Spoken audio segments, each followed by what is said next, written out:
Howdy, friends. Get ready to hold your nose because you're watching the big flush. Whether it's feces, semen, vomitus, urine, whatever it is, Republican, Democrat, right, left, we're here to flush everything that is disgusting and useless down the toilet. John, how are you doing today? I am doing great, and I am ready to pull the lever and get some fresh water in the bowl. Yes, and hopefully the flush works. Oh, well. Because, you know, we can't just deal with the liquid going down. We also have a lot of solids this week. We have Trump discussing gun reform today in Baltimore. That could result in another push for impeachment on behalf of Nancy Pelosi and Mr. Nadler. We also have not tobacco actually, but vape cigarettes. Flavored vape cigarettes, which, as we were discussing last week in your state of Michigan, they are sort of leading the way in stopping flavored e-cigarettes from becoming very popular, particularly among youth. Yes. But why is Donald Trump now aiming to do a federal sweep of this when it takes him so long to come to a decision on firearm reform? That's something I'd like to talk to you about with you today, John. Also, Rush Limbaugh. I didn't even know he still was a thing. Rush is big. Rush is huge. Jesus Christ! I thought we'd seen the last of him. Rush is huge. Well, he was talking about homelessness today on the West Coast and how the liberals who dominate those parts of America love the image of homelessness because it gives them a reason to be anti-capitalist. So again, back to the Trump issue with the guns, there's the impeachment committee going on right now, and the term impeachment is charged and loaded with ambiguity on Capitol Hill. We're also having this podcast the day after the 18th anniversary of 9/11, which will be significant within the interim of our discussion today, John. Tonight we have the ABC-hosted debate, which will be moderated by George Stephanopoulos, David Muir, Lindsay Davis, and George Ramos.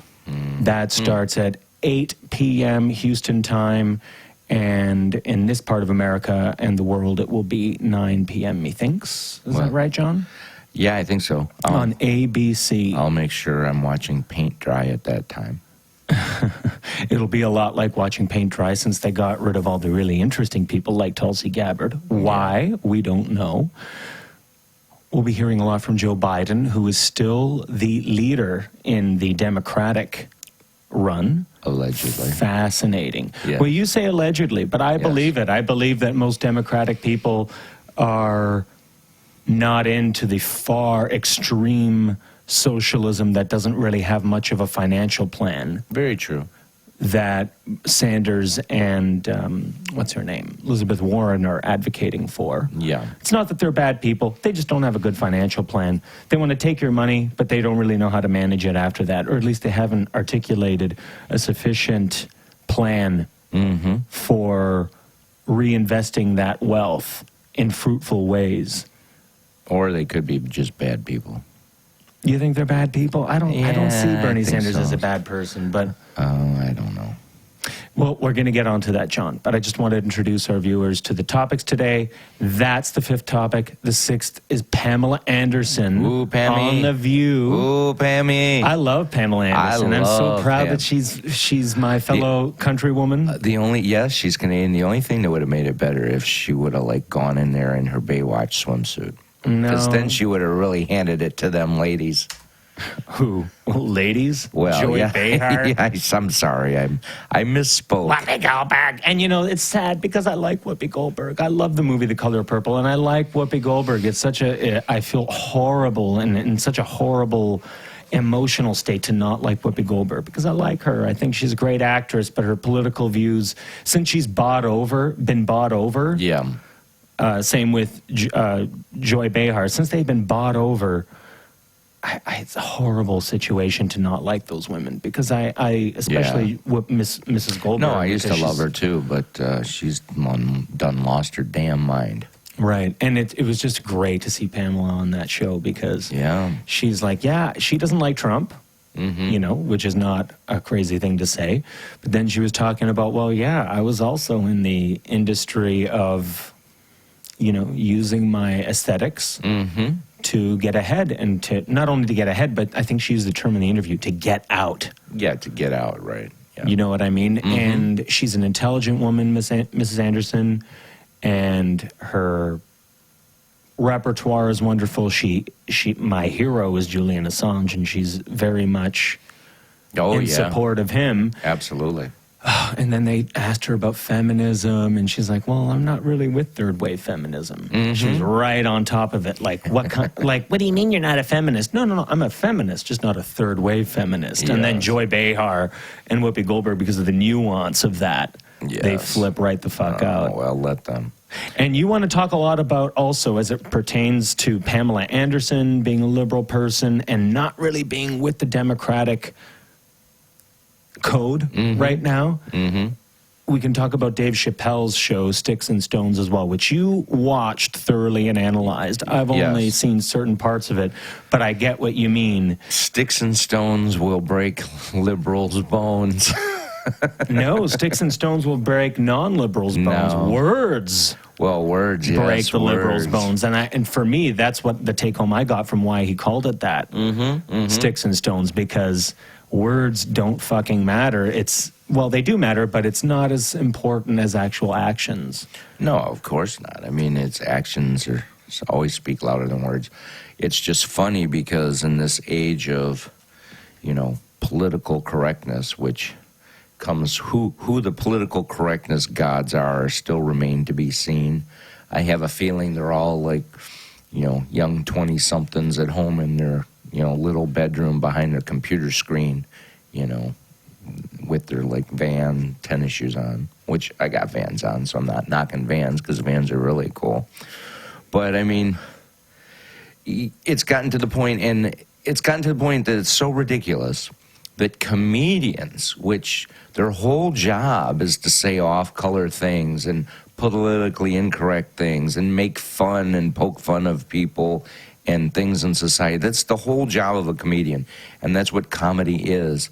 And people flipping out. I mean, there was actually somebody that said that they needed to retreat to a safe space and they had to go talk to their counselor because they were so emotionally distraught and like traumatized inside after listening to Dave Chappelle's comedy special that he just released on Netflix.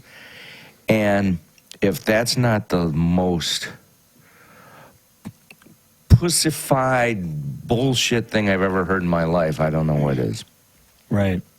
Well, I would like to understand the nuance of who it was, what they took umbrage with, and how they justify saying, this is we call that the cancel culture right now. And it's a term that's been uniquely used this week for whatever reason, the term cancel culture. And I like talking about it as it pertains to Dave Chappelle, because when it pertains to Dave Chappelle, we're talking not only about Dave Chappelle, we're not also only talking about Dave Chappelle and comedy. We're talking about Dave Chappelle, comedy, and American rhetoric at large on the left. So, for example, Dave Chappelle, not unlike Bill Maher, has a tremendous track record of being like pretty staunchly liberal and Democrat. Yeah. So during the Obama administration, he did the skit where he was talking about the liberal media because he was a blind black man who thought he was white and in the KKK. And he was using the N-word with the hard R at the end on the AH or whatever.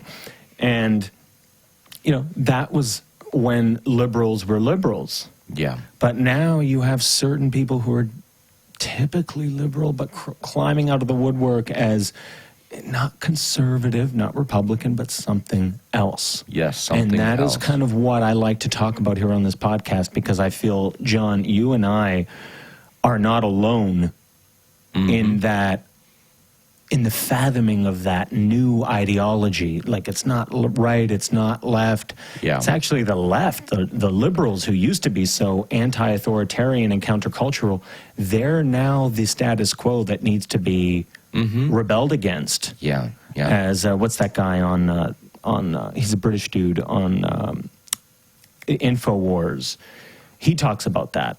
Oh, About how the yeah. left is, or excuse me, the right is now the new counterculture. Yeah, I forget what his name liberal. is.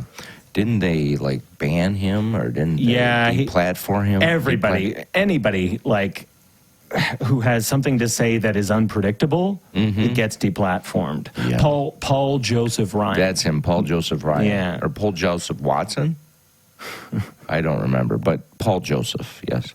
Paul Joseph Watson, you were absolutely Watson, right. and he got deplatformed, and they're even trying to deplatform that other Canadian that I spoke of before. Crowder? No, the girl. Who's in the car accident? Yes. You mentioned her. Yeah, she's very, very interesting and intelligent. Yeah, she really is, and she's been saying some controversial things the past week or so, and Facebook keeps taking her videos down and saying she violated their community standards policy. And I don't know, I think that whole community standards policy is the biggest amount of crap too, which needs to be flushed. I mean, it really is to the point where, people make the argument, which, they can make, that, Facebook is a private entity. It's basically free for the user, although there is an extreme cost as far as giving up your personal privacy and data to Facebook for whatever purposes they have in mind, and they monetize that data. Facebook is not a social media site. It's an advertising agency, and it's a data mining company. It is not a social media company. So people need to get that straight. But Nicole Arbor is the lady's name. Yeah, Nicole Arbor.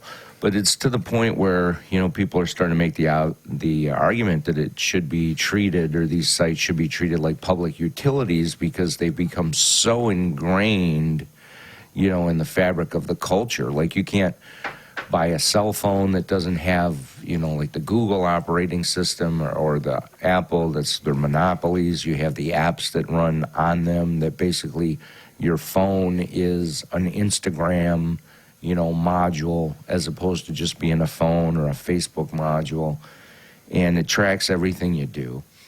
And, people should have the ability on an open platform, which is what they at least used to say they were, to say their opinions and, speak their mind. And, when you get a certain mindset of employees and people that work in your organization, and you don't allow that for your own, reasons, it's a really scary thing, because, people that have the power to shut down information, a lot of these kids working at Facebook specifically, and the other social companies, I mean, they're younger people. They're definitely under 30. A lot of them are under 25. Right. They haven't even lived long enough to have the wisdom to know, like, not to be religious, but like Jesus once said, forgive them, Lord, for they know not what they do. It's the same type of thing. They have no concept of the incredibly dangerous ramifications of trying to control, speech that you don't agree with or don't like, or that makes you nervous. But it's not limited to them. It extends to many people these days who are, I don't know how to describe it. We live in an information age, but it's not an information age. It's not a wise age. It's an ignorant age. People thinking they know everything, but they don't. Yeah, because the information is skewed or manipulated or, made up. I mean, the term fake news, the reason it resonates so well, and has for Donald Trump, is that if you parse through what you see in your social media feeds, and even on TV a lot of the time, it really, normal people with common sense really can decipher that a lot of it really is fake news, opinions, definitely skewed news or skewed things. And, social media, the news media itself, they're all to blame for it. And, it's a very scary place when you start shutting down, people's opinions that you don't agree with.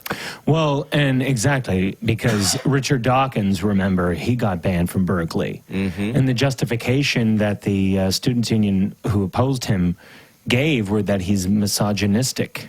Yeah. And racist, and he's the least misogynistic person and least racist person there is because he believes everybody is an African ape.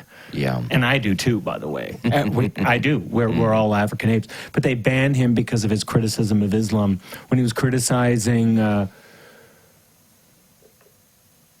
who founded Liberty University. Oh, I don't know off the top of my head. Religious huckster, Elmer Gantry, cocksucker. Cocksucker. Was that part of his name? Elmer Gantry, cocksucker. It was his middle name. Cocksucker was his middle name. Who gave him his middle name? His mother or his father?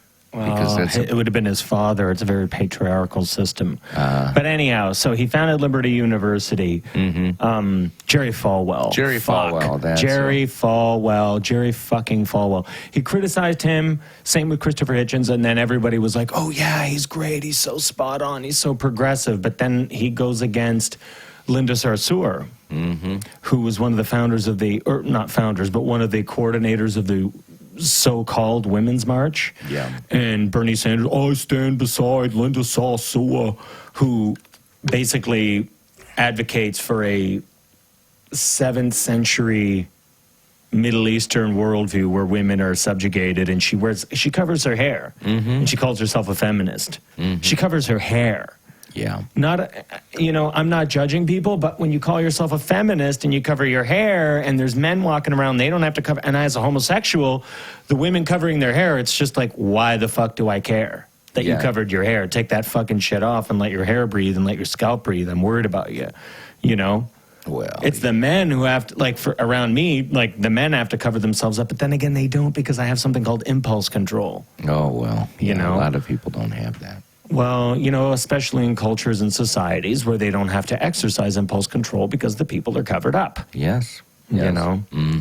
So anyway, you know what? Let's work from the end backwards. We were talking about Dave Chappelle and Sticks and Stones, political incorrectness, Pamela Anderson on The View, very liberal people, very, and in my opinion, anti-Trump people, particularly in the case of Pamela Anderson. Yeah. What's going on right now with these liberals who are going on, liberals going on shows like The View, which are a leftist, not liberal, and the nuance and how, they can't come to terms with it. They avoid acknowledging that, Pamela Anderson is not a third-wave feminist. Tell me a little bit about Dave Chappelle's show, Sticks and Stones, and where you see him going, because remember, John, it wasn't a few years ago that he was doing the KKK impersonation, and now you have this where he's making fun of Jussie Smollett, Jussie Smollett of Empire, and he makes fun of the fact that, dude, anybody who is a white nationalist, racist cocksucker, he's not going to watch Empire. He's not going to know who the fuck Jussie Smollett is or Jussie Smollett is. No, he brilliantly calls out every political correct area in the news and in the media sphere right now, and he does it brilliantly. When he comes out, one of the first jokes he does is he starts off by saying, I'm going to do things a little different this time. I'm going to do some impersonations. And he says something along the lines that, who am I? And then he's like, oh my God, you said something I don't agree with. I need to ruin your whole life, and you need to be off TV, and you need to be banned, and you hurt my feelings, and I need to run to a safe space. Who am I? And people are laughing, kind of. And he goes, give up? And he's like, all of you. And he points out to the audience. Yeah. Right off the bat, calling these people out, illustrating the point that it's gotten ludicrous to where comedians can't do comedy without watching every word they say because somebody's going to be offended. And that's the whole point of comedy. So it's so laughable. And he even he talked in an interview recently where he had some lady, that was at his show, and he made a joke, and the lady like got mad and she got up and she stormed out, and then afterwards, he or she spoke or said something, and I forget what the joke was, but she said, oh, he made a joke about rape or whatever, and the lady was like, I was raped. And he was like, well, you know what? That's not your fault that you were raped. He's like, and it wasn't my damn fault either you were raped. So what the hell? You're at a comedy show. And then he lit into the LGBT community with several jokes, pointing out some of the like things and nuances that, and issues that they rail against. And then he added the Q, and then the other letters. And, and just about, and then the Jesse Smollett thing he brought up, which he was very, very crafty, calling him Juicy Smollett, a French guy. And basically, illustrating that, anybody in their right mind knew he was full of shit. Yeah. And that black people were, mysteriously quiet about the whole thing. So, the LGBT community was up railing against, black people, like, well, you're not supporting Jesse Smollett. How can this be? And Dave was like, what you guys didn't realize is that the black community was supporting him by keeping our mouths shut because we clearly knew he was lying. Yeah. So people right away and in the media and on Twitter started railing against how Dave's comedy wasn't funny, how he's just, an insult, a walking insult, that he's, sold his soul out, that he's a horrible human being, basically, for saying all these things. And, I hadn't seen the comedy show yet when I started hearing all the backlash about it. So even before I saw it, I started looking up, like, okay, who's saying all these things? So I looked up about 10 or 12 people who had the most, like, prominent, like, complaints on Twitter and in social. And most of them were, journalists or writers, for a blog, for a news organization. And after about the third or fourth one, they were all like these young girls. Yeah. That were, honest to God, look like if they were 21, I'm surprised. I mean, they probably are a little older, but they look like they're 21. But that's the preponderance of like Vox News and exactly BuzzFeed and it's so like on. Then I went on a couple of their social media pages, and they just got like really far, like weird, like distorted, like pictures and views and crazy stuff. That who gave this young kid with no common sense, no encyclopedia of knowledge in her brain, no life experience, to be in a position of authority in a media place to be able to speak on and have an opinion about this.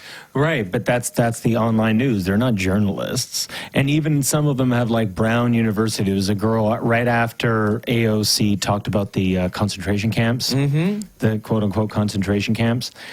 The day after, there was some girl on Vox who was like, I am Jewish and I'm a historian. And I'm also agreeing with AOC that this is that the detention facilities at the U.S.-Mexico border. And again, I'm against what I'm against the term that the Republicans use, which is temporary holding facility. It's another bullshit term. It's, people are positioned there. It's neither that bullshit term temporary holding facility or concentration camp. And I was just speaking to a friend of mine who's Jewish this week, and he was particularly offended by that. Not to mention the fact that AOC is with Omar and all those other candidates, congresswomen who were banned from Israel. And I think that they should be, because I agree that they are anti-Semitic, But with BuzzFeed, Vox, you basically have people who just got out of university And if you pay attention to the way their articles look, it's very textbook. Yeah. It's very how your professor in university would want you to write something. You mean your mind fucker that you paid, $100,000 and went into debt for, because these people did not get an education. Half of them still can't spell, can't write. I mean, it's ridiculous. I like the term professional masturbator. Professional masturbators. They don't know how to work. They don't know how to do anything. They just know how to contemplate. They're professional masturbators. That's it. And PhDs. the fact that some little punk-ass kid, yeah, I called you a punk-ass kid, that knows absolutely nothing about anything, is in a position to, like, have their views heard and elevated to the point that policy could be made or all of social structure can be affected. It's like, shut the fuck up. Like, I would never, ever in a million years, if I had a media organization, allow, like, this type of unfettered thing. It would be an embarrassment to my company. I mean, I don't understand it. So then I went and I watched Chappelle's special from beginning to end. And I laughed my ass off. And not only did I laugh my ass off, I really looked at it, I wanted to look at it from the standpoint that, okay, I'm going to watch this, not necessarily as myself, but as somebody that should be sensitive to these kind of remarks. Like, okay, I'm going to pretend like I'm somebody from the LGBTQ community, or, a feminist, or, a rape victim, or all these other things. So let me be a little more sensitive, because let me be fair. So if he does say something that's, ooh, like, that's taboo, you really shouldn't have said that, Dave, like that.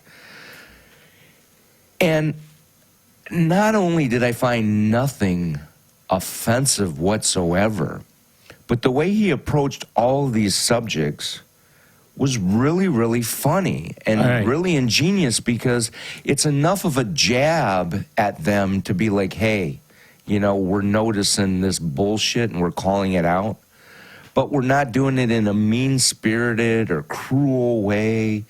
They're just jokes. And his delivery was not harsh at all. There was, if I was somebody from any of the groups that he talked about, I don't care if he railed, I'm Italian, I'm a white guy, I don't care if he railed on, Italian people the same way. There was nothing I found in his show the least bit traumatic, insulting, in poor taste. And the fact that some of these journalists, quote unquote, for these, website news places, needed to seek counseling and safe space shelter after watching basically an hour and 10-minute comedy routine, right, means that maybe these are the kids that should be in detention centers, not to take them out of society and basically help them. Like, and they need rehabilitate them in a gulag in a labor camp. Need some type of rehabilitation, because they're not wrapped tight. They are not. It's not normal. I don't care what anybody says. It's not normal. They are not wrapped tight, and you wonder who's going to be like the next person to lose their shit and do something really nefarious to society. It's going to be one of these kids that just can't cope over the fact that somebody made a joke about something that doesn't even affect them. It's ludicrous. Right. Well, I'll give you an example of where I think how I think the spectrum works as far as jokes go.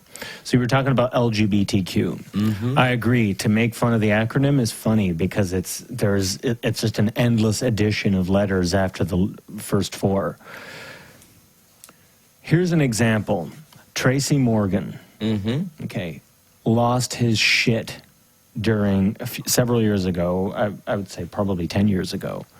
And he's still popular, but he lost his shit talking about homosexuality and saying, fuck, and everyone was laughing. And there's a lot of gay people in the audience. This was in Vegas, and there's a lot of gay people who can laugh at a gay joke. When Eddie Murphy did In Delirium, he was like, oh yeah, I have a lot of gay friends. It's cool. Like, they were playing tennis, and it's just like, hey, where were you? Oh, I was just off sucking someone's dick.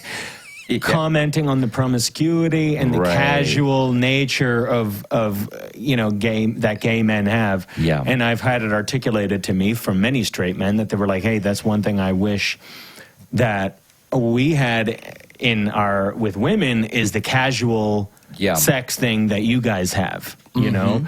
And so it wasn't offensive. Tracy Morgan said basically, if my fucking son told me he was gay, I would take a fucking knife and stab him in the fucking heart. And he was foaming at the mouth, and everyone in the audience was like, okay, this isn't funny anymore. This is about your psychology. Yeah. Do you know what I mean? So there are points when that happens. Also with Kramer, when he called those people the N-word who were harassing his show. Right. They were harassing his show. That wasn't right, but it was really wrong for him to call them what he called them. Yeah, that's true. You know what I mean? But then you also have, more recently, Tim Allen, who I saw a little under a year ago in Las Vegas at the Paris. And he's funny. He's fucking funny. But he said something about gay people. That, I mean, I can take a joke, but there's certain jokes that are just fucking obnoxious. Sure. So Dave Chappelle does not qualify under this. But just to reiterate why we're talking about this, I'm saying Dave Chappelle does not count under what I'm talking about with Tracy Morgan and with Tim Allen. Tim Allen was like, well, I live in California, and I would never let my grandson or my young son, go to a gay pride festival because they wear Speedos. I mean, they're in their underwear, you know. I can't let him see that. And you know why? You know, it's not that's the reason that I'm like, oh, that's not funny. Isn't because I'm so offended, but because I actually have a point. Like, you look at a fucking Burger King ad with Paris Hilton drooling over a Whopper. Right. In a thong. Is she really? Is there a commercial well, like that? yeah, well, there's what do you mean? You haven't seen a commercial with a hot babe eating a burger? Or anything? I probably didn't notice the burger to know that it was a burger commercial. But my point is, John, that you don't notice it because it's omnipresent in that it's everywhere. Yeah. So one day out of the year, you live in a city that is a gay pride festival and there's men with six-packs and Speedos, and you're going to fucking flip out over it. Your kids are more fucked up because of the Burger King ads, believe me, you know? And the reality, I've been to I don't know about you, but I've been to tons of gay pride festivals. 50% of the people there are straight, and a lot of them are kids, and the kids are having a blast. They're laughing their asses off at the drag queens. They're having a great time. It's not going to make the kids gay. You know, kids who are gay, like, they're surrounded by nothing but straight people. Like, it doesn't work that way. It's genetically sort of predetermined in many ways. But that's a whole podcast in and of itself, the causes of homosexuality, whether it's nurture or nature. But anyway, back to Dave Chappelle. He is a great show. I don't understand why people had a problem with it.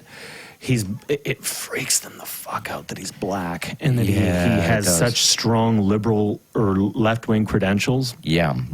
And he's still saying that? Well, it's even like Pamela Anderson, right? I mean, Pamela Anderson is a pretty well-known liberal. I mean, she's definitely like been a huge like PETA person. And I agree with it. I'm a PETA person too. So she's got a good record of being a good, loyal, liberal, and activist-minded person. Yeah. But here's the thing. I mean, this is why I think not only, you know, maybe the pendulum is finally starting to swing back. Why I think it's going to be like almost 100% guaranteed that Trump is going to be reelected is because even liberal-minded people have had enough of like the far left, radical left, whack job, you know, people that, you know, really aren't. They're really not like traditional or normal Democrats anymore. They're like this far away. They're almost like cult-like. They're almost like a religious cult sect. They're so immersed in their indoctrination and their beliefs that they can't even cope with somebody questioning it. You know, you can't even question somebody on their beliefs. Like, you can't make a post on a social media, you know, page where somebody posts something, you know, and you like even ask them a question about it or even offer a counterpoint, usually they'll just like unfriend you and block you right away. Right. I mean, I had that happen last week.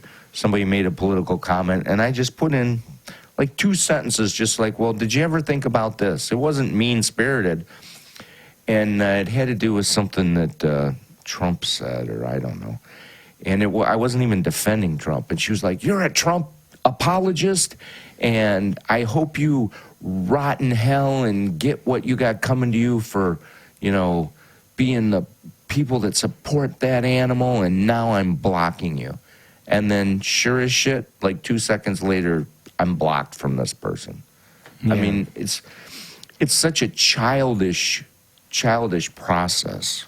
But I think the pendulum is swinging back. There's also a guy, who's becoming very popular, a Jimmy Dore comedian, who's got his own, podcast and video show. Yeah, I know Jimmy. He was on the Young Turks for a while. I didn't like him when he was on the Young Turks, but now that he's got his own show and his own independence, I'm starting to get the Jimmy Dore thing. And I mean, again, he is another very far left-leaning progressive, as he calls himself, who should be, on paper at least, walking in line with all these far left loony whack he jobs. was. He spat water in Alex Jones's face. He did, yeah. He looked like such an asshole. I don't know why you did that, Jimmy. I don't know. Because I like it, Jimmy, but why did you fucking do that? Anyway. I don't know. He was caught up in the moment. But now...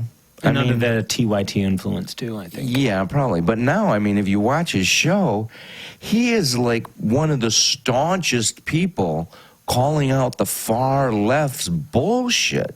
Right. I mean, and he's very articulate about it, and his show is gaining so much popularity, which means not only are, left adversaries like conservatives or Republicans or middle-of-the-road people watching, but people on their own side are watching and agreeing with him that these people really have gone too far. This isn't representative of my beliefs. Like, I like to go watch Dave Chappelle do a comedy show, but now I'm getting, chastised because I thought it was funny. Like, you're acting like something is wrong with me now. So now I'm a white supremacist and I'm a racist because I liked what Dave Chappelle said, and Dave Chappelle's a black comedian. And it's funny because I also saw like a parody online. It looked like a legitimate news story. And it was like, well, looks like Dave Chappelle is just another white supremacist in disguise. And then it was a parody story. It started off legitimate, and like, Dave Chappelle has gone too far, and he's, finally tipped his hand and showed that, he's no different than the other white supremacists. He's a white supremacist, and he, is this and that. And then as the article goes on, you see that it's satire and it's a parody. Like, obviously Dave Chappelle is not a white supremacist. Right. But the way the people are reacting to him, it's almost like they're trying to put that label on him, but they can't, and they don't know how to, like the rat trying to get out of the maze. There's no way to get out of this maze for them, and they're going insane. Their wet dream would be that Dave Chappelle was like a white comedian or a Hispanic comedian or anybody else. Not Hispanic, white. Well, white for sure. But anybody other than a black comedian. The fact that he's an African-American comedian, there is no way, as furious as they are, their hands are tied finally. They can't attack him the way they're attacking everybody else. Yeah. And it's driving them insane. Well, it was the same with Pam and on The View. Mm-hmm. When she was saying, she started the conversation with, I don't like Trump. Mm-hmm. Fuck Trump. Which I can say the exact same thing. But then Joy Behar, I was constantly adjusting your bra strap and saying things like that she thinks are going to get points with everyone. So there was a Canadian girl, Olympic girl, also I think just before Pamela Anderson, and her family. Where did they come from?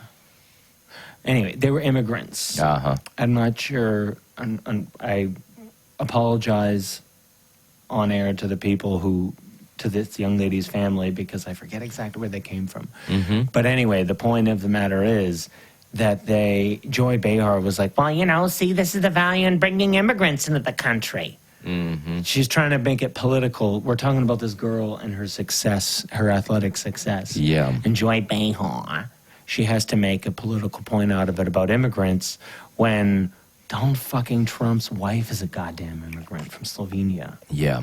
Well, and I was just in Croatia and Slovenia, and everyone's happy that Trump is president and she's the first lady. It's the only part of Europe where people see reality. Like, sure, it's cool to have a president like that. We don't want Muslims taking over. We want an intelligent immigration policy because immigrants are great as long as they're not here to. Well, to was fuck up this our way athlete of life. was this athlete that they had on? Were they legal immigrants or illegal immigrants? No, but they were totally legal immigrants. Yeah, she wasn't. I think this young lady was born in Canada, but her family were legal immigrants. Like, it's just like all the Mexican people who came into the country legally. They're like, what the fuck? Yeah. What the fuck? Yeah. We support the wall. Yeah, exactly. We want the wall. Right. They want it. They want it. They love me. They love me. They think I'm brilliant. I think I'm wonderful. We're adding another kilometer to the wall today. And I'm doing it with all the tariffs that I took from China. Yeah.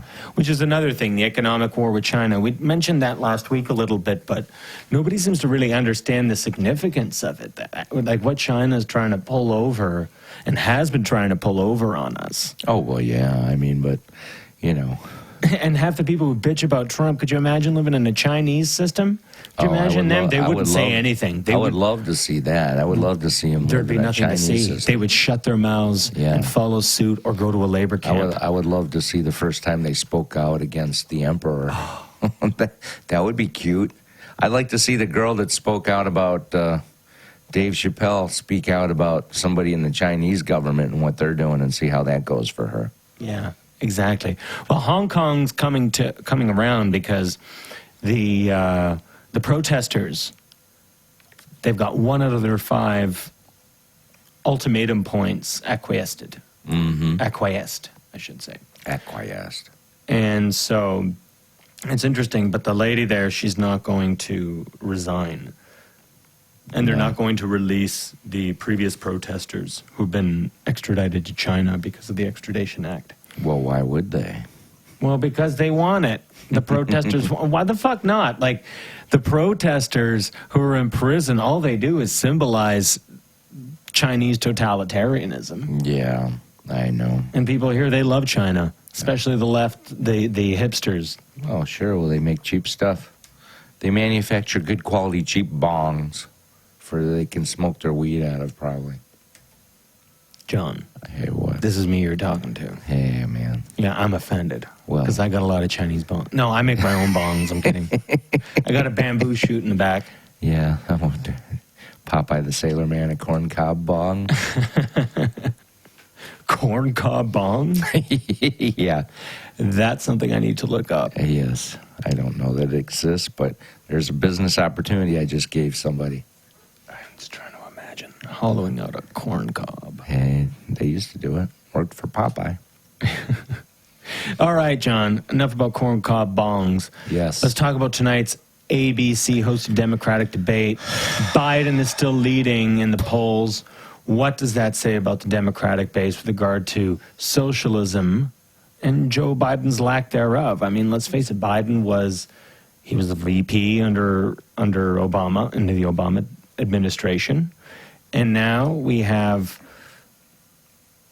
Tulsi Gabbard out of the debate. She's not, I mean, to be honest, she's the greatest symbol of the Democrats' diversity, and they ousted her. Not ousted her, but they gave her the cold shoulder.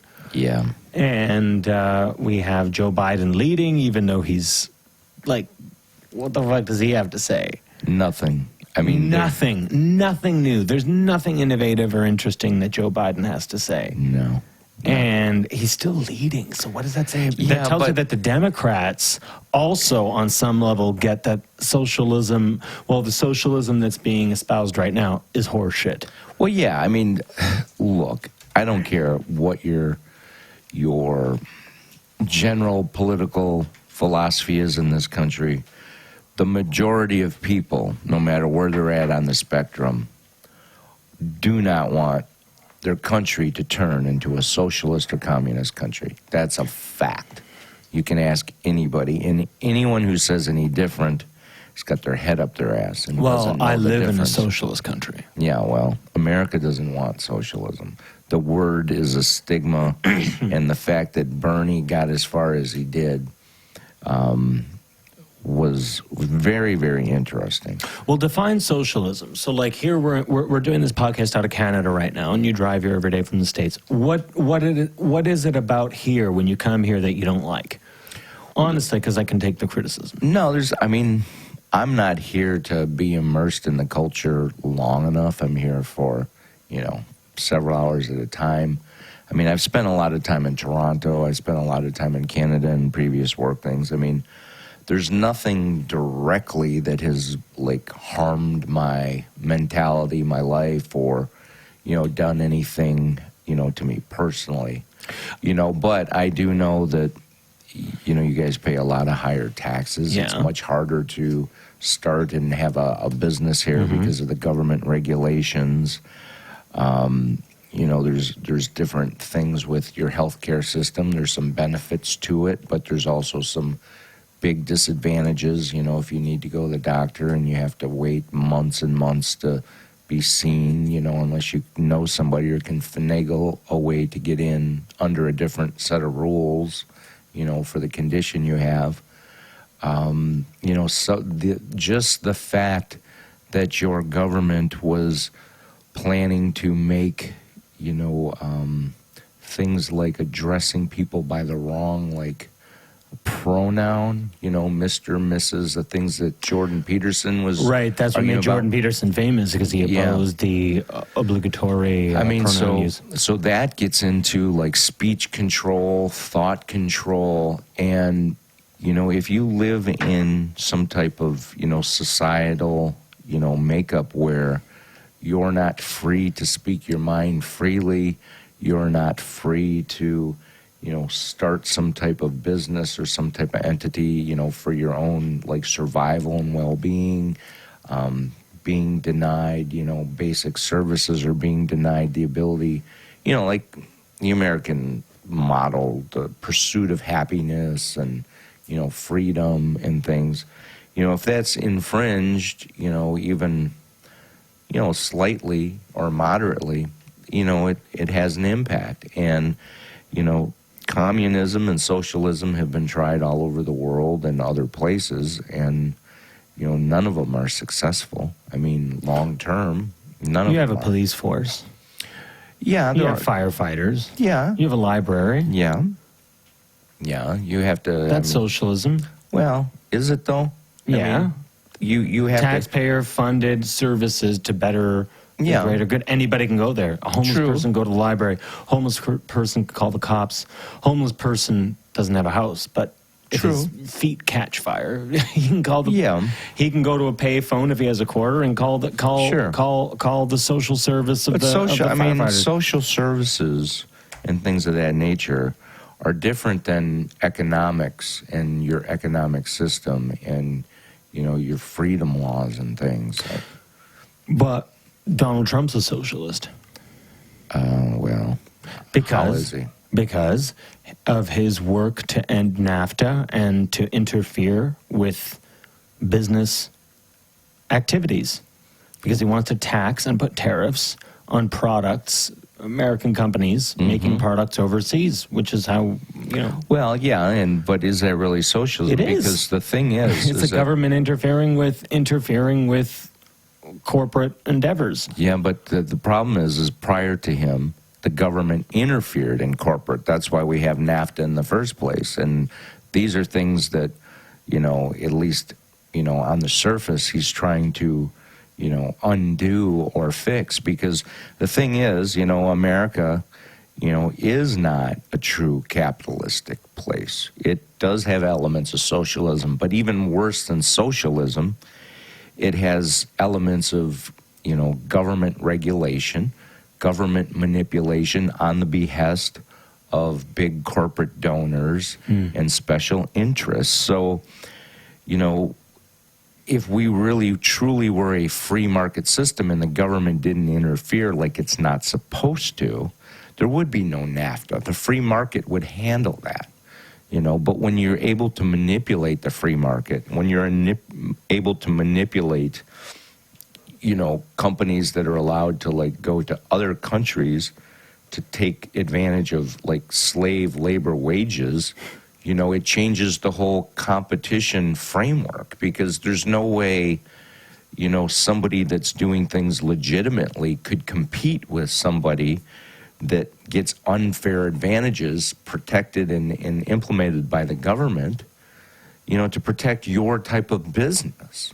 Look at Walmart. Walmart is, huge. They've been able to manufacture and import things from other countries that have, taxes and tariffs on our products and other countries' products going into their country, but then they're able to dump, their super cheap products that are made with super low-waged workers into our system, and it's put out of business basically the whole framework of America. America used to be driven by small businesses, mom and pop places. I agree. Yeah, flower shops, manufacturing companies, plants, you name it. So how do we go against Walmart? How do we behead them at the guillotine and eliminate them as a problem and restore prosperity to the little men? If anybody in government had any balls and wanted to do the right thing, there would be, trust busters. Like Teddy Roosevelt was known as the great trust buster. I think there needs to be trust busting. I think it needs to be in the insurance industry. I think it needs to be in the pharmaceutical industry. I think it needs to be in import, export. I think it needs to be in the auto industry. Definitely in the social media sphere. You have all these, monopolies. And that's what happens when you mess with the market.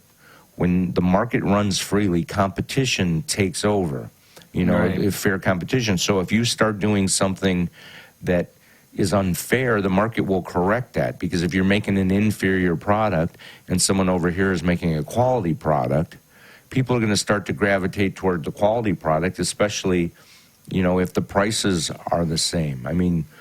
But when you manipulate things, all that happens is, you change the framework and things consolidate other things and buy other things and take other things over. Next thing you know, you have 10 companies that rule the world.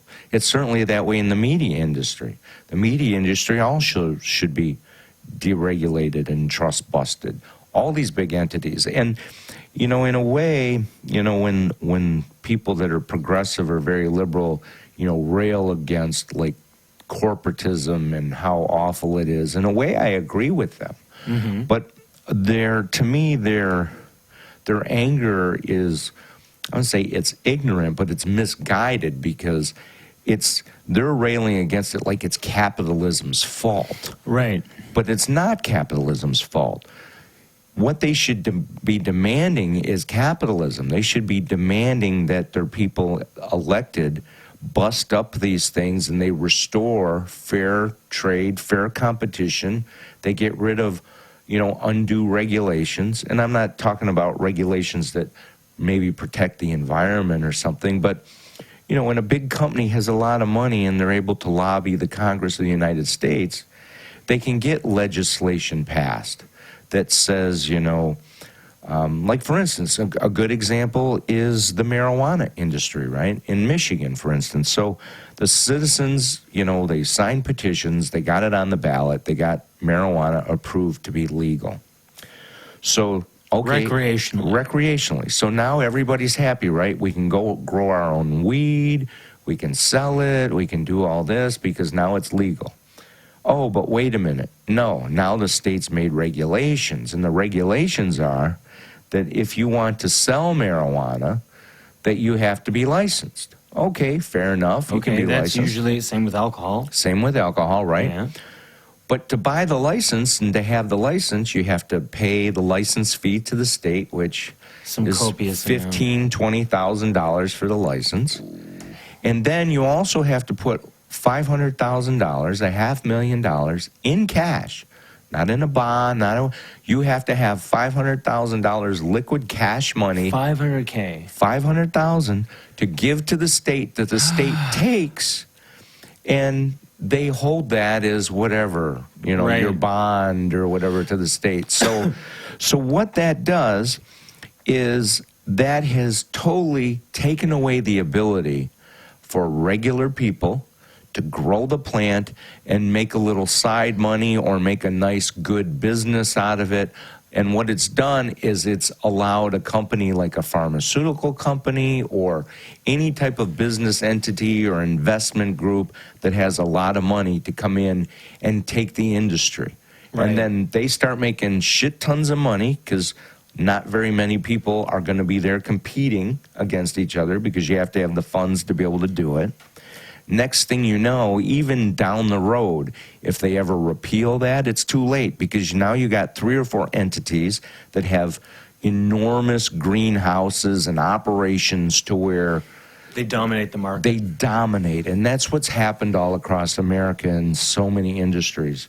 So the way to fix all that is you bust up all the monopolies and you get rid of these unfair rules. Is in the oil drilling business. I mean, you're not allowed as a private citizen to drill for oil. If for some reason you happen to discover oil on your own property, you have to go to the government and you have to find a licensed, basically somebody that the government has said is approved to drill for oil, like has to be on the approved list. And you have to contract them to come in and get the oil. You can't do it yourself. So Wow. that means you have to get a company like Exxon or Mobil or one of the big players. To sign a contract with you. Yeah, and they become your partner whether you want it or not. So they don't give the ability for you or me or anybody else to have a big piece of land and extract our own oil from it without government interference. So it's not a free country. as It's everyone not. thinks it is. It's not. So when the people rail against capitalism and capital cronyism and all that, they just need to direct it to the right place. It's not the capitalist market and the previous American way.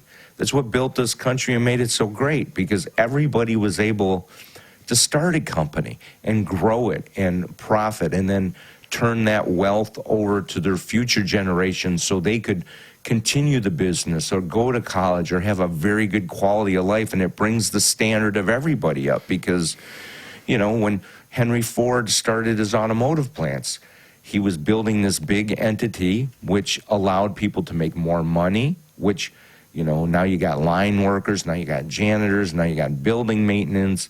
You have car dealers, you have all these industries, so it elevates everybody. But when you have a monopoly, it does the opposite thing. Now they get wages cheaper, and there's so many people in America that, fell out of the workforce that never replaced their decent paying jobs with jobs of the same quality. And, it's something that's not talked about anymore. Well, yeah, no, I absolutely agree, but I think the technology has changed a lot of things in terms of employability. Sure. I also think that, that America that you're talking about is a bygone era.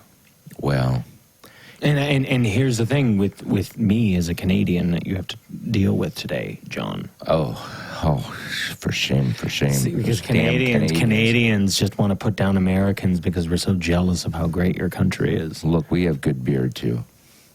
Well, I'm also German.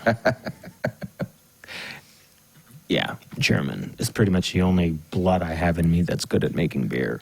I've lived in the Czech Republic. I've lived in Belgium.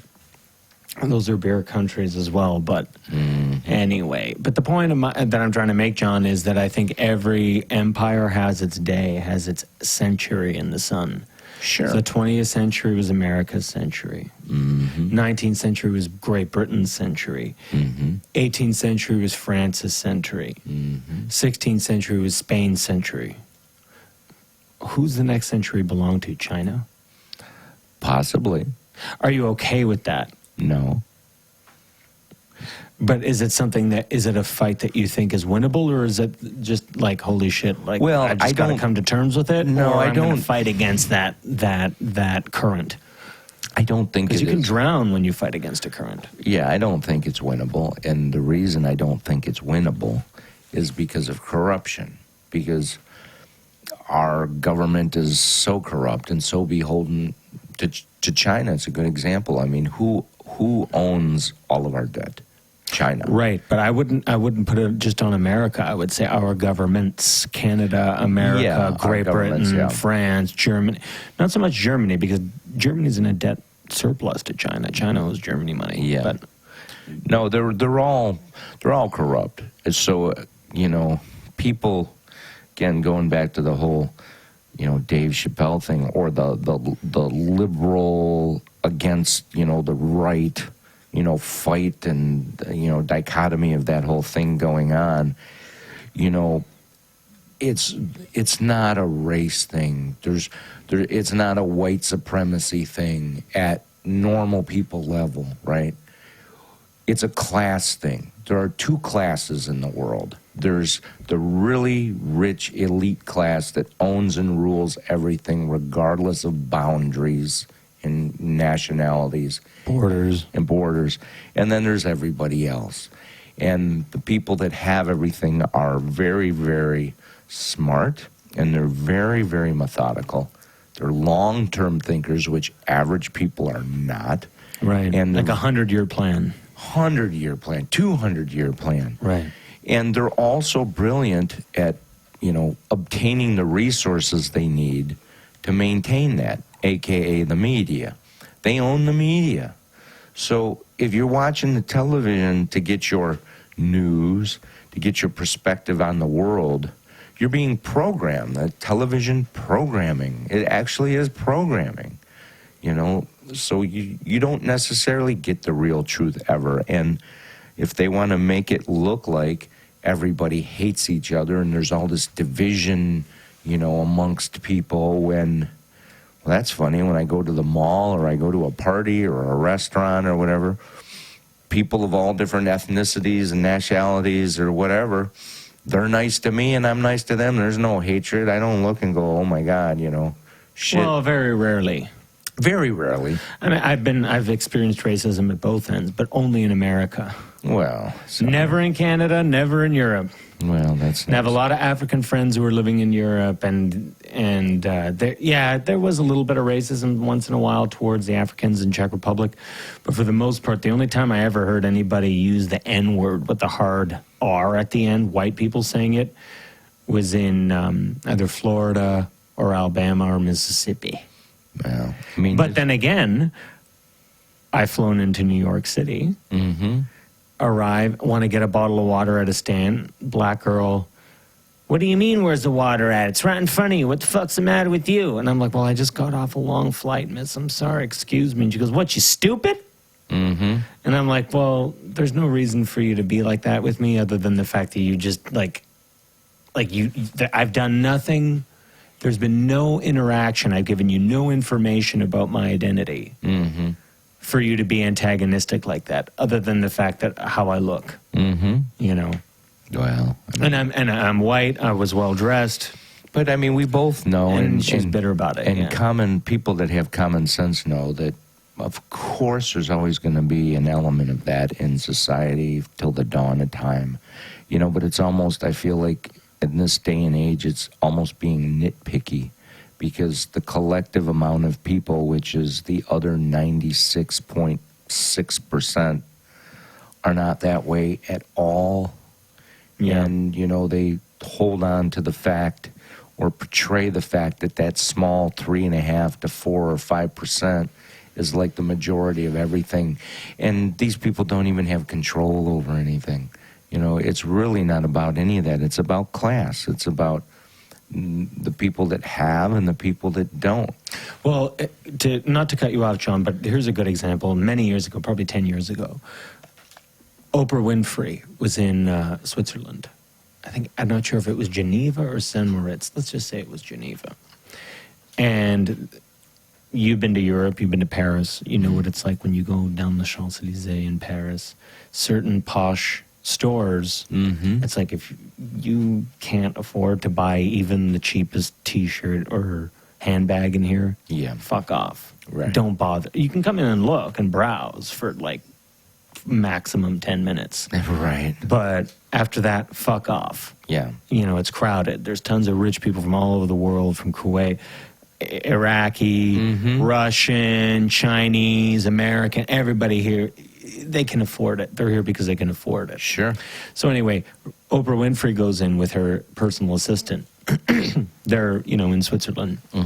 And, you know, she's dressed like you and I are better dressed than Oprah was at this time. But Oprah Winfrey can buy what we're wearing 20,000 times over. Yes. And not feel a sweat. So anyway, she goes down the street, and it's closing time. It's around like 5:30, and the stores are closing. Lady in this fancy bag shop doesn't recognize Oprah Winfrey because Oprah Winfrey is basically incognito and dressing low-key. Oprah's like, oh, look at that bag up there. You know, like behind the front desk, the cashier desk, there's a big line of bags. And each bag is like 30 to 100,000 euro. Oh, wow. And Oprah's like, oh, I'd like to see that. And the lady was like, oh, I don't think that's for you. I don't think you can afford it. You know? This lady's tired. It's at the end of the day. And Oprah's like, okay, I probably can't afford it. And I'm like, fuck that bitch for not showing Oprah the bag. Like, if I wanted to see the bag, she should show me the bag. Yeah, absolutely. And Oprah was just like, okay. And she didn't make a big deal out of it. She mentioned it. The lady lost her job and yada, yada, yada. But everyone was talking about how it's racist. It ain't racist. That lady looked at Oprah, didn't understand who she was, saw the running shoes, saw the sweatpants and the hoodie, and was like, oh, yeah, this lady is not worth staying overtime for. Right. So, yeah, it's fucked up that if she'd known she was Oprah and how much money she had, she definitely would have stayed overtime. Oh, I'm sure, yeah. But it wasn't racial. It's class. It's class. It's class-based. It's always class-based. I mean, and anybody that thinks any different is obviously never experienced the upper class. They're middle or lower class people, and how would they ever be acclimated into that world unless they had a family member or somebody marry into it or some other way that they get exposed through work or something. But, you know, if everybody in the world knew and really, really knew, and I forget who it was that said it, but they said if the rest of the world really knew and really thoroughly saw and understood the way that the wealthy live, that there would be like a bloody revolution and revolt like almost overnight because they have no concept. But to make everybody understand that is funny is difficult. And what's funny... Ha ha ha. I said, I messed that up. What people don't know about is interesting. But what's funny is the fact that they don't care. Because the latter part of the 20th century and up till now, and going forward, it's going to become more as what I'm about to say. Lower classes are better off than they've ever been.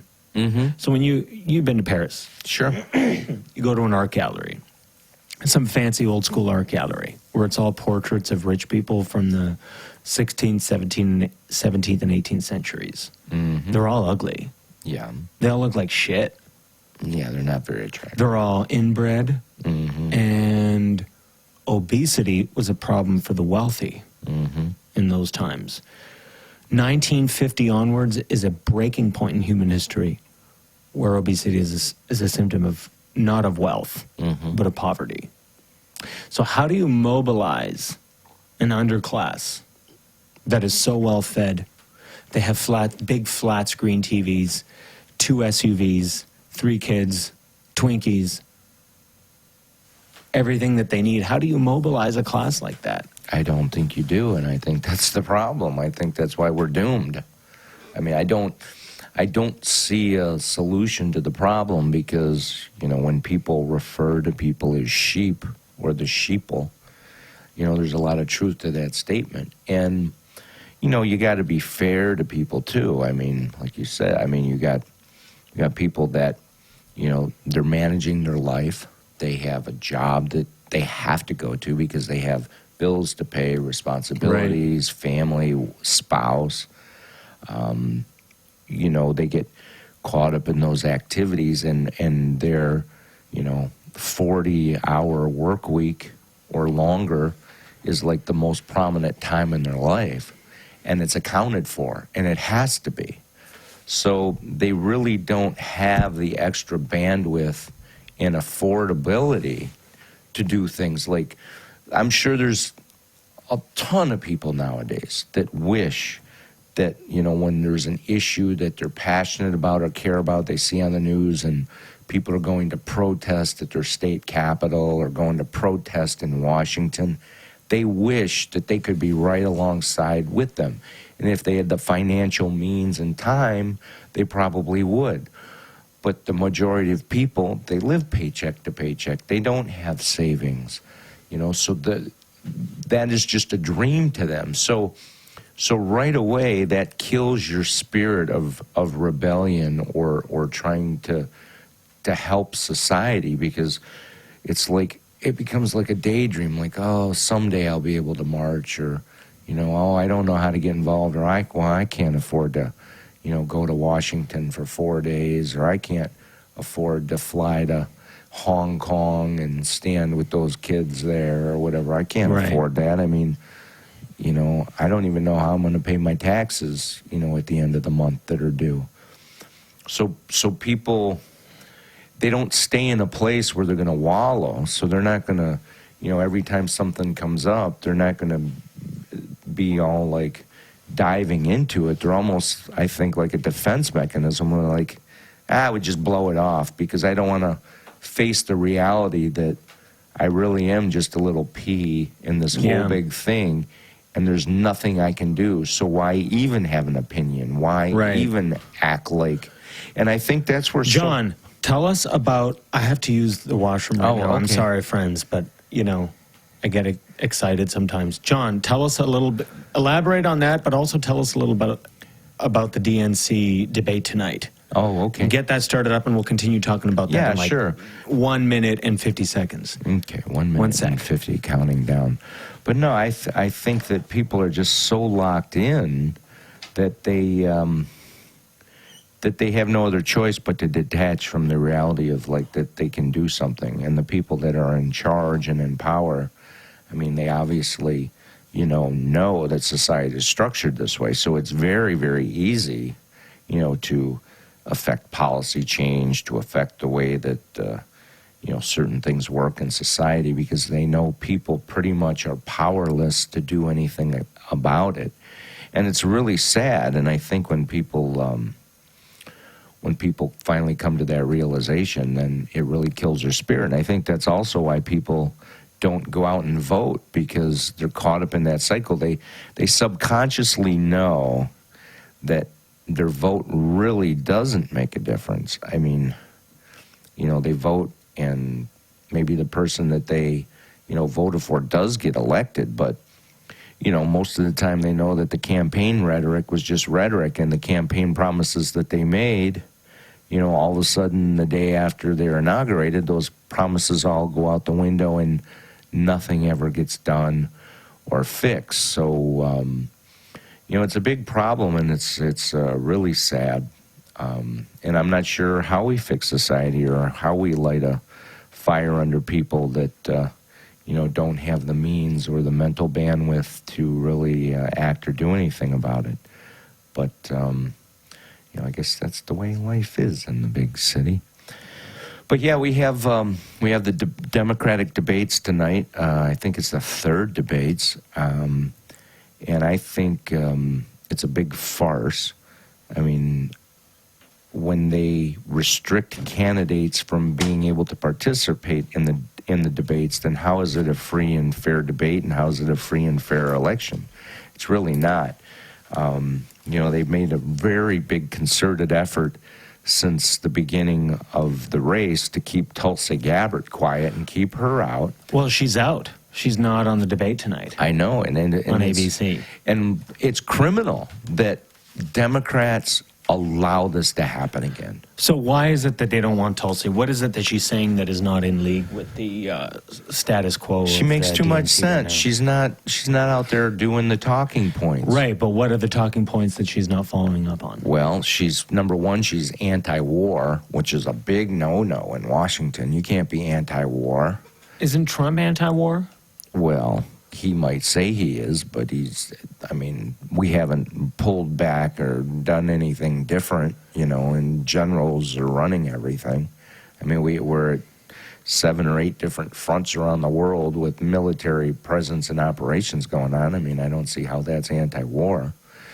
She wants like common sense, like things done, like we need to end the regime change wars, which is exactly what they are. We're not sending our troops overseas to fight for noble causes or for the freedom of the United States. We're going there to topple government so big corporations can go in and mine the resources and basically pilfer the nations that we invade and topple. And we've been doing it for the last 50, 60 years. What are the grounds under which she was denied a place at tonight's debate? Well, that's a good question, because I don't know what their final, It's a bit like UFC. It is. I don't know why the fuck they won. Like, what? Well, what they did is they've had these rules now for the debates. Like to be in the second debate, you had to have 130,000 unique contributors. Right. It wasn't how much you raised dollar-wise. It's you had to have 130,000 provable unique donors to be able to go into round 2. So she did that. And then to go into round 3, they said you had to have a certain number of more unique contributors, but that you also needed to poll, I believe, at a minimum of like 4% in the poll. Well, Tulsi Gabbard polled at that. But then they said, well, no, wait a minute. It's not 4% in a poll. It's you have to, poll consistently at 4% or higher in 4 different DNC-approved polls. Right. They have to be from DNC-approved polling places. She should have run as an independent. Well, she still should, because I think she would do far better than anybody else, because I really believe that she's about the only one on the Democratic side that even has a snowball's chance in hell Of defeating the status quo, the guy there now. Yeah, Donald Trump. And anybody is going to have a hard time defeating him, because the economy's good and people generally, other than the rhetoric that they're tired of, things are pretty good for people right now. What do you mean by that, the rhetoric? Well, the rhetoric they see every day. Like if you turn on the news, you would think that, Trump's the most horrible, rotten, vile creature ever to come out of like somebody's anus. Well, he kind of is. But I think that's why people enjoy that he's the leader of the free fucking world. Yeah, because people... Because is funny. Like, it's a mockery of... It is. You're right. It's a mockery, because people would rather... This is the thing. People... Common sense, normal people turn into normal people at some point. And they are so sick of 50 years of politicians making false campaign promises, saying canned speeches, canned little sound bites everywhere they go. Like, you watch a Bernie Sanders videos from all his campaigns from the previous It's all the same. It's the same thing. We have terrible income inequality in this country. That's all they say. So that's all he says. And so you finally get somebody that comes along and is over the top and is not like the rest of the people.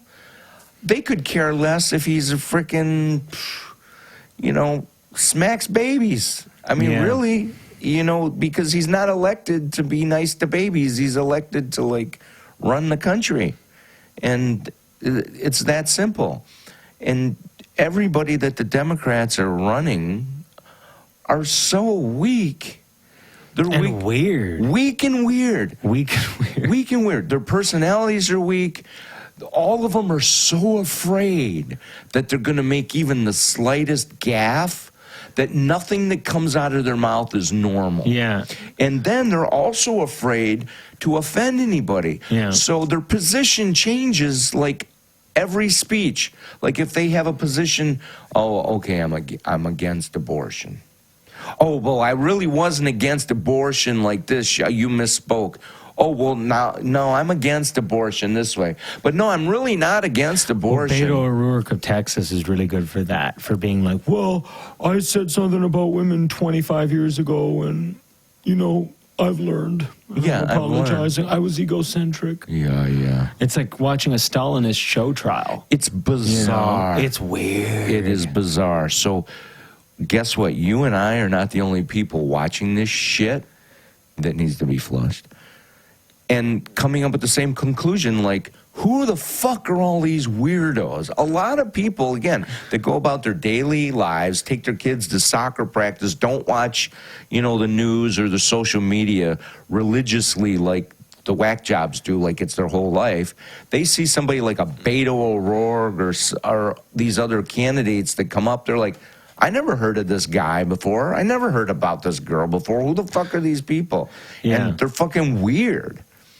So they're not going to vote for any of them. They're just not.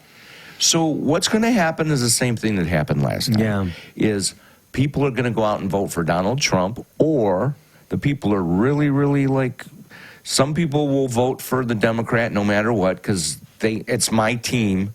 But there's a lot of people that will probably just be like, fuck it, I'm not even going to go vote. Yeah, but you want to know something, John? Love you, and I love myself, but we're not that special. How, you know, if we are picking up on this shit, how are these liberal elitists not adjusting the tune of their campaign? Well, I think accordingly. Like, they must know so much more than us. Like, well, they're so much more intimately aware of things than we are. They hire and the most obvious things they're neglecting. I don't know if it's deliberate. I don't know if they're just ignorant. What do you think? I think there's probably only two possibilities. I think, number one, they're so ego-driven that they're right, and they're in such a bubble of their own people listening to themselves. Echo chamber, that they think that they know it all, and they just righteous and they're going to be right. But I think that's what it is. There's no other way because they're so well connected. They're so rich. We're not, and we seem to. And they also we believe. I mean, I honestly I can't believe what I hear when I watch The View. No, and I mean what they say. And How also do they not have understand what people think of them? They also have the best paid polling people, the best paid research data people that got to be like giving them the data and the raw stuff. So it's either that A, they're so egotistical and in their echo chamber that they really think they're right, or B, that it's all a charade and a sham, the whole thing. That and they're aware of it. And they're aware of it. Like I've said countless times, in my view, there is no such thing as Republicans and Democrats. It's all a show. Right. George Carlin was brilliant when he talked about this in his comedy bits. You and I are not part of the show. Yeah, it's all one big club, folks, and you and I aren't in it. And it's funny, but it's so true. So either the powers that be in the world, who, you know, the oligarchs or the people behind the dark curtain, the Wizard of Oz, so to speak, got together and decided that for our world agenda, the best person for this job for numerous reasons. Number one, because he's going to create distractions. Number two, because he's friends with all of us, because he's in the billionaire class. You know, he's reasonable when it comes to talking business behind closed doors. He understands, you know, how business works, and he's just as crooked as the rest of us, and he's going to be a friend to us. Donald Trump's the guy. And he's still their guy. So what the Democrats are doing is just basically acting out a script, because at the end of the day, when the cameras are off and everybody goes about their business, the majority of people in Congress, the president, the oligarchs, the Nancy Pelosi's, and, you know, the Republican leadership and all them, when the lights are off, they're all at the country club laughing and carrying on and standing up in each other's kids' weddings and going on vacation together and going on political jaunts together. And they've been working together in Congress for 30 years. They're close friends. But when the cameras come on, they hate each other. But the minute they can't, and there's plenty of politicians that have been in Congress that tried to do a good job that have left, that talked about that this is the way it really is. So I mean, that goes back to the Cold War, though. Well, but it goes back to what we're talking about class, too. That you're either in it or you're not. Right. So common people really believe, that we have fair elections, that the president is legitimately elected. Common folk. They really believe that when they go to vote, that what they were taught in high school about history and elections, and that it really works that way, but it doesn't, because they might be like, well, we're voting for president, so obviously the one with the most numbers won every time. So, right. But no, what you miss is the bigger picture, is that the forces in the world manipulate who those two candidates end up being. Right, I agree with you, but my point is with Trump that he's the exception, because I think that he is the only person who can't be bought out, who's not a career politician, who had to relinquish a fucking amazing lifestyle to be criticized by Joy Behar, Whoopi Goldberg, Chris Cuomo, Don Lemon, etc. Yeah. I mean, I don't see like you say the world is getting together and saying, oh, Trump's our guy. No, they wanted Hillary as their woman. Well, possibly. And she didn't fail. That's how I understand what you're saying. Yeah. I absolutely think it's a valuable, an invaluable thing to consider, but I actually see it as the opposite. I believe that Trump is the rift in what you were just talking about. You could be very right, because it could be as simple as the fact that they really didn't count on as many people showing up and voting for Trump, and it's like, oh, fuck, we have a problem. Our plan backfired. Well, when you say voting, don't say showing up, because that's the thing about the inauguration photograph. People showed up. Look, it was just like Obama, and nobody was there, because people didn't show up to vote for Trump. Because, and it's just like we call this podcast The Big Flush. Hold your nose. Trump is a hold your nose vote.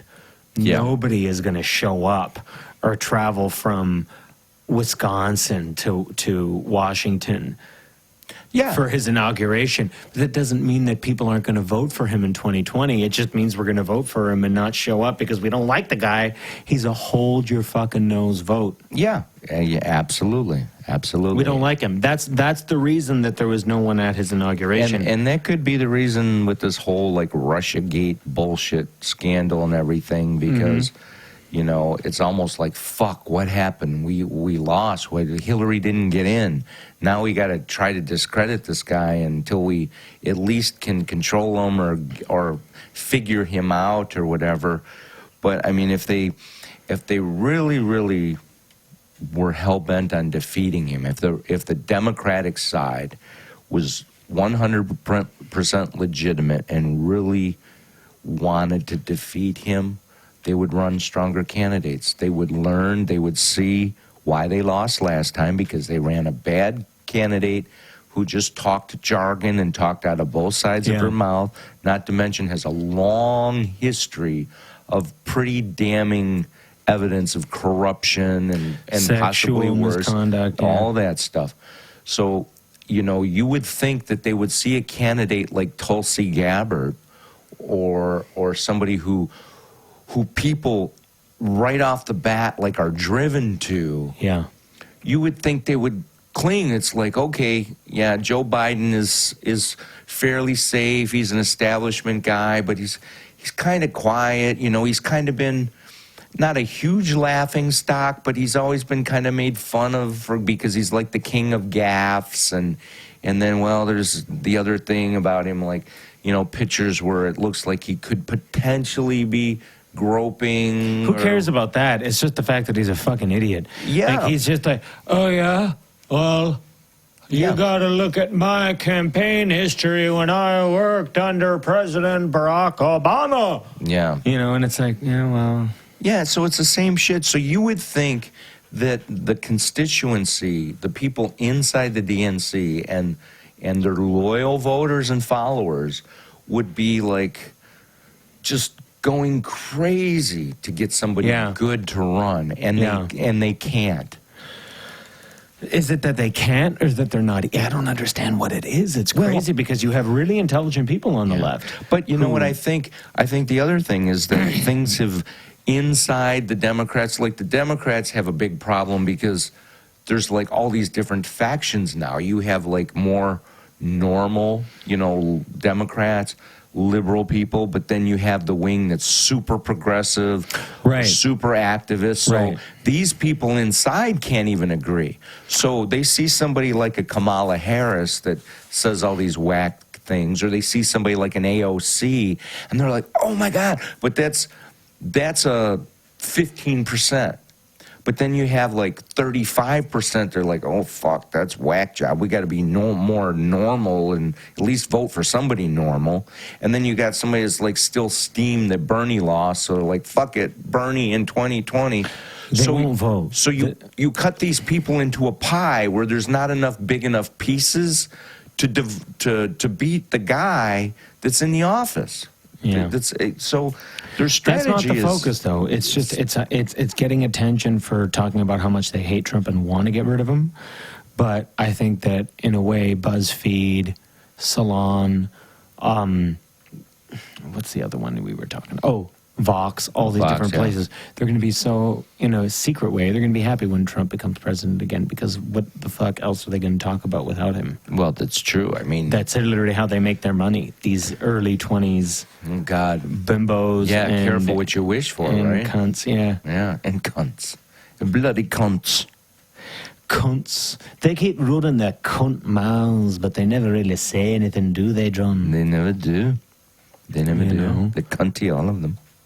You know, and it's just interesting. I mean, the Tulsi Gabbard thing, her being ousted from the Dems is fascinating. Yeah, but you know what? I don't think they're able just to wash their hands of her so easy. I mean, she has people like Joe Rogan.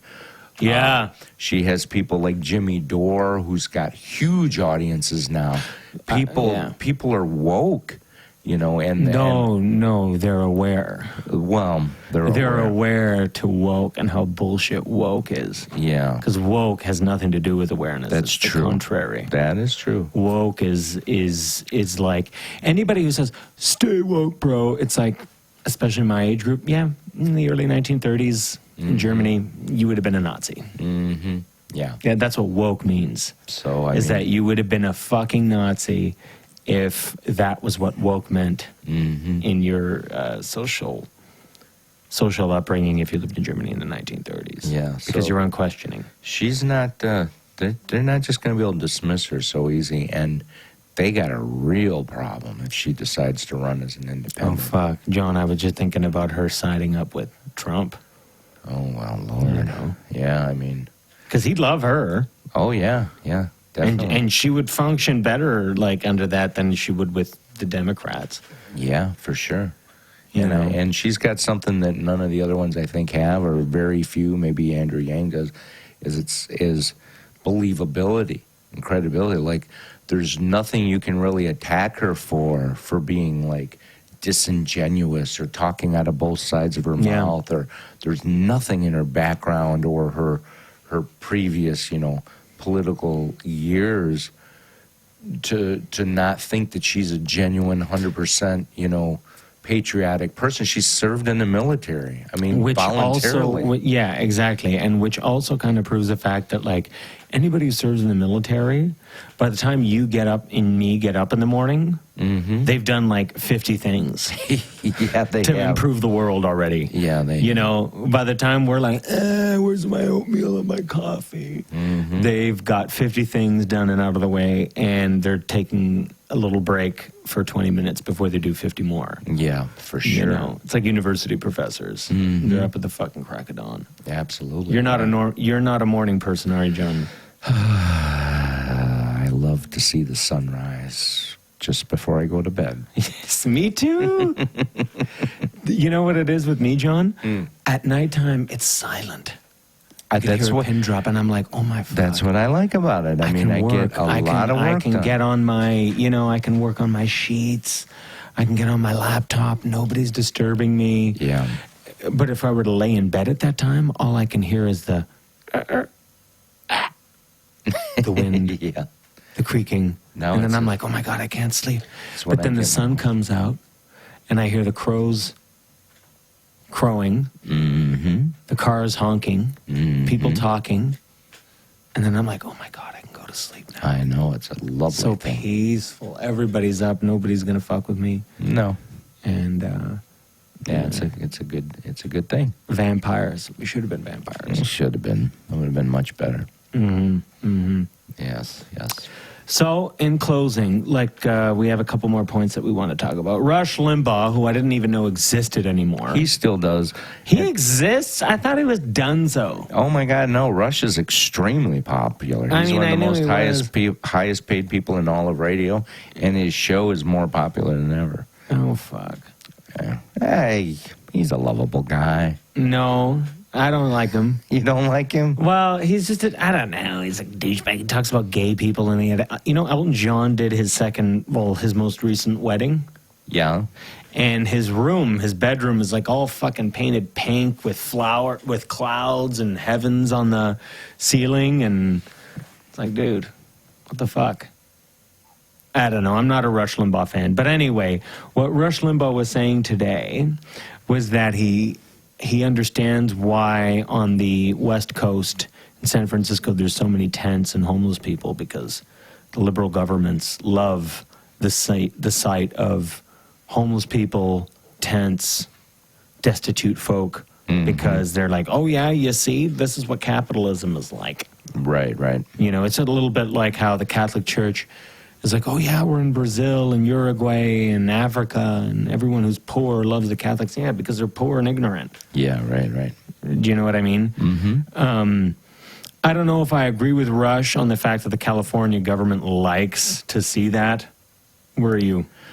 Well, they must like to see it because they won't do anything about it. I mean, the policies and laws that they've passed out there are mind-blowing, and they make no logical sense. Even from a humanitarian standpoint, they're counterproductive because, I mean, I know I lived out there, and it was just starting to get bad when I moved back, but now, I mean, you are not allowed to, in San Francisco, for instance, you are not allowed to, if you own a business, say you have a coffee shop or a flower shop or whatever you have, a dry cleaners, and you come to your business in the morning to open up, and you have homeless people or whoever, it could be you or I, doesn't matter who it is, if there's tents set up and we're sleeping in the doorway of your building, you are not allowed by law to harass us or to bother us. So that can be a problem if you don't have a back door to your business and no other way to get in. What are you going to do? Well, you have to bother them. Well, they can call the police and report you for bothering them. You're not allowed to do anything about it. If you call the police to have them moved so you can get into your place, a lot of times the police will tell you they're not going to come for something like that. If they do come, they will tell you that, well, we're not allowed to do anything about it either. The only thing you can do is make a complaint with the city and see what the city will do about it. So there's a video that went viral last week, and it's a lady from Sacramento, California. Now, my mind was blown away that, the homeless situation, the people on the streets, it's not just a San Francisco or a Los Angeles problem. Sacramento, which is, the state capital, but pretty much a bedroom-styled community. It's not like a big, sprawling urban city, has the same problem. And this lady, I forget what her business is. It might have been a flower shop. I don't know. Anyway, She's ranting in her car. She made this message goes out to you, Gavin Newsom, the governor of California. I'm putting this video out asking you, what the hell am I supposed to do? What are business people like me supposed to do? I come to work, and I don't mean to be vulgar, but there's feces on my doorway. Right. There's pee. There's vomit. There's people sleeping in my doorway. There's tents all around in front of my They need building. the big flush. For Yeah, all they the do. urine, feces, and stool. And she's like, you can't even see the front of my business. You cannot look through the windows I have with my displays because there's tents blocking the view. I cannot walk into my building. I have to be careful that I don't step in poop. I called the police because I'm not allowed to touch or harass these people. I called the police. The police came out. They've come out many times, and every time they tell me, ma'am, I wish there was something we could do to help you, but our hands are tied. We're not allowed to do anything either. So all you can do is contact your state reps, the governor, the mayor. You're going to have to contact your city government or your state government because our hands are tied just like yours. There's really nothing we can do. So that's why I'm making this video, Gavin Newsom, because they told me that I have to contact you. I've tried to call your office. I get the runaround. They tell me, you can't talk to the governor. There's no way I can actually come and talk to you because you're like the governor, right? You're off limits. So what the hell am I supposed to do? That's why I'm making this video. And it went viral. And then tons of other business owners rallied behind her. And I mean, millions and millions of people. So they still have the same policy. Yeah. I mean, this was literally like last week when this video went viral. So why is it California? Because in Canada, I don't know if it's Oregon and Washington as well, if it's a West Coast thing or just a California thing. Because in Canada, we have the same problem uniquely in one state, which is British Columbia, which psychologically and socio-politically, psychology is the same in British Columbia. Mm-hmm. On the West Coast as it is in California. Yeah, I don't largely know. similar. I mean, it's in a way you kind of have to wonder. You have to look at what's going on. I mean, is Rush Limbaugh right when he says that? Well, I mean, on one hand, it is not like something unheard of for politicians to let people suffer. To make a point, and or to push their push a political agenda. Because I guarantee you, Gavin Newsom isn't having to step over shit and piss to get into his office at the government. None of them are. Yeah. So it's like, do as I say, not as I do. Right. So, why? So, yeah, they can keep going, look, everybody, it's Trump's policies. It's the Republicans' policies that are creating this situation. If we get in control, we can finally take government back, and we can help you, and we can fix this. And it's like, okay, that all sounds good until you stop and think and use your brain and be like, wait a minute. Well, how is that implementation process going to look? Well, it's like, you're the governor of California. California is a separate state. Like, we pretty much fight against everything the federal government does. You guys have been in power for, since the 60s at least. I think maybe you guys are the one that created this situation. You guys are, and then, not all these people living on the streets are just like homeless people. A lot of them are the illegal immigrants that have come in that obviously don't have a house or any place to stay. So, it's better to set up tents on the street than live in, Honduras where they could get killed by drug lords. It's a better situation for them. And since it's a sanctuary city, there's no ramifications for coming and setting up shop. And that's what makes California a unique problem for tents. Mm-hmm. Because the weather, it's warm enough. Sure. People from the whole country who are homeless, they're like, well, fuck, let's go to Southern California. Yeah. Because that's what I'm wondering about, because even in British Columbia and Vancouver, where it's not warm all year round, the way it is in the places we were just discussing in California, even though they're on the same coast, they have terrible problems with homeless people bunking up there because they can get away with it. And it's a policy issue. Well, anywhere you can get away with it. I mean, that's where people are going to migrate and flock to. Yeah. And I mean, it's not a humanitarian thing. You're not helping these people by letting them do this, because now what's happening? They're starting to get diseases. Yeah. They're starting to get all kinds of sicknesses and problems that are coming out of these dirty conditions. And this is becoming cemented and concreted as a lifestyle. Absolutely. This is just how we live. Like, absolutely. We live like so this. now these people with no money, no place to go, are getting sick. And regular people that work in these areas and have to go there are starting to get sick. Right. It's just a matter of time before a mass disease or something spreads. And then you have, who's going to pay for all these people to go to the hospital and get treated? Well, that's going to fall on the taxpayers. Not to mention the fact that we have to find antibiotics for medieval diseases. Yeah. These are medieval diseases that people are talking about. They haven't seen them since Europe in the 12th century or the 13th century. Haven't. No, but I mean, if you sleep next to a pile of shit on the sidewalk, eventually the more shit and piss that piles up, bacteria is going to form, bugs are going to lay their eggs, things are going to happen. Next thing you know, you're fermenting all kinds of funky shit that are medieval diseases. And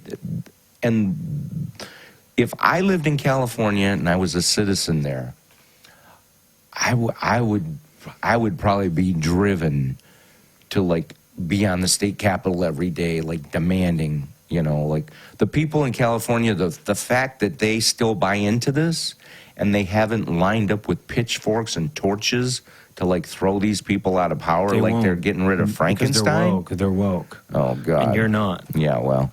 I'm woke enough. The worldview you're espousing is a knuckle dragger worldview. You know what? They're woke. You're not. They're cool. You're not. I'm pretty cool. And to be honest, when shit hits the fan for them, they'll leave the country. Yeah, well, good. You know what? Because I'm woke enough to flush the toilet after I take a big dump. I don't take a dump on the sidewalk. So I guess I am woke. I hate the term. I hate the expression because it's so 1984 insofar as what they say that they are standing for is the opposite of what they're standing for. Right. War is peace. Mm-hmm. Ignorance is strength. Mm-hmm. Slavery is freedom. Mm-hmm. And that's what they're trying to turn the country into right now. Yeah, it's like they read that book and turned it into an instruction manual of how to run. Yeah. No, but John, that's exactly what it's like with regard to 1984 and George Orwell. And you know what they say? Well, because Kellyanne Conway said the term alternative facts. Mm-hmm. That's the reason the George Orwell novel 1984 is an all-time best-selling high since it was released. Mm-hmm. Because of Trump, and he's the one who's the real fascist, and he's the real big brother. No, Donald Trump, half the media, there's only one TV show in the world that is pro-Trump. Mm-hmm. The rest of it's against him. If he was a real Nazi, if he was a real big brother, Whoopi Goldberg, Joy Behar, Don Lemon, Chris Cuomo, Anderson Cooper, what's her name? Dikey McDyke. Oh, Rachel Maddow. Yeah. They would all be in labor camps. They'd all be at Dachau. Sure. With their heads shaved and starving to death. Yeah. That's not how America is right now. No. However, those people would be the first people to want to shave your head if you disagree with them and put you into a labor camp. Yeah. Mm-hmm. Anyway, John, it was a really good conversation today. Absolutely. We still got a lot to talk about next time about the impeachment committee. The House Judiciary Committee passed resolution on impeachment investigation rules. Yep. That's very different from impeachment itself because I guess impeachment doesn't mean what we thought that it meant before because there's a lot of ambiguity when it comes to Miss Pelosi. Absolutely. And her friends of the Democratic Party, what impeachment actually means. The Mueller report is available online, friends. Read it. take an Adderall and read it from front to back, or a big cup of coffee. Make yourself a big pot of coffee and read it front to back, and then watch The View tomorrow at 10 or 11, depending on what part of the country you're in. Absolutely. And realize that you're being lied to, that there is no war with Eurasia, and our allies are not East Asia. Tomorrow, our enemies are East Asia, and our allies are Eurasia. Yes. It could go on and on and on and on. John, is there anything you'd like to say in closing? Nope. I think we hit it all today, and I will look forward to when we sit down and do this again next week. Likewise. And just so you know, what would you rather have, guns or flavored e-cigarettes? Because not only is Michigan banning e-cigarettes, but Trump is talking about banning flavored e-cigarettes as well because of the effect that they have on the youth of America. But he still doesn't really have a firm opinion on what to do about firearms, not to mention background checks. John, you and I will have a different opinion on the subject, but until then, this has been The Big Flush. Thanks for holding your nose. You can breathe now. Ciao.